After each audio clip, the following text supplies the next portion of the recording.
Hi everybody, it's Stephanie. On this channel, I have shown you all a sweet American buttercream frosting and also a smooth and creamy Swiss meringue buttercream. So today I want to show you one that's right in the middle. I call it a hybrid buttercream. Let's get started.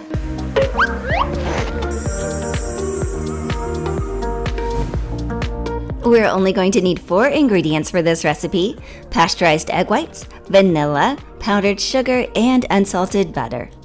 The pasteurized egg whites that I use are Bob Evans brand, and you can easily pick these up at the grocery store. And what's great about these is that they're already heat treated, so we do not have to cook the egg whites, and that's what makes this recipe so easy. First, we need to pour the egg whites into the mixer.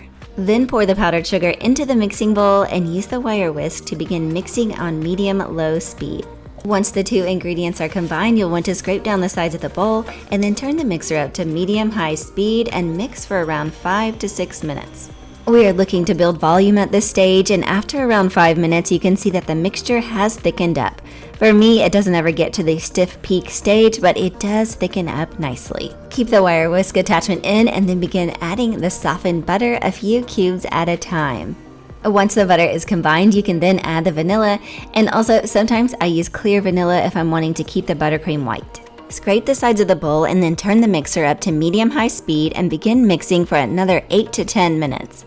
If the mixture starts to look curdled, don't worry, that just means you need to keep on mixing. The 8 to 10 minutes are up, and look how smooth and beautiful the buttercream is. And just like with any buttercream, you can flavor it with things like chocolate, raspberry preserves, or lemon curd. One of my favorite ways to flavor it is with a little white chocolate ganache and some lemon extract. There are tons of ways to flavor it, so have fun experimenting with flavors. Remember, just like with American buttercream frosting, if you want to offset that yellowish tone, just add a tiny bit of violet food color gel, only a tiny bit though. And then if you're still not getting a bright white color, add a little bit of white food color gel. Sometimes I want a perfectly smooth buttercream without the air bubbles, so this is when I'll switch over to my paddle attachment and I'll mix on low until it's completely smooth. If I'm in a rush though, I will scoop out a bowl of buttercream and I'll microwave it for like 5 to 10 seconds until it's slightly warm, and then I stir it, and look how smooth that is. You just don't want to leave it in the microwave too long because it will melt really quick. Coloring this buttercream is a breeze. I'm using Chef Master food color gels. Another good brand is AmeriColor. You can also pipe beautiful ruffles with this buttercream too. After I made this recipe, I ended up decorating an entire cake with it just because I love piping with this buttercream. It's so smooth and great to work with. It's also less sweet than American buttercream if that's what you're into.